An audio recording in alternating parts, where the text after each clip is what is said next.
Mtoto wangu vile alikuwa anaishi huko. For Charles from the office. His brilliance in his field was undeniable. Oh, I wish I could see that beautiful smile on your face one more time. The love and bond that we shared was special and unique. You were there in good times and bad times. I'm forever grateful for the time we spent together and you were by my side.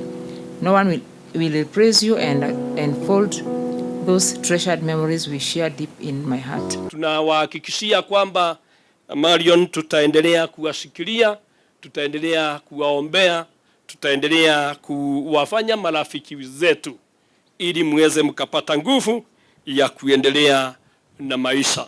Charles had all the solutions to any technical problem ungempelekea. Tukiwa na challenge, he is the one who used to help us.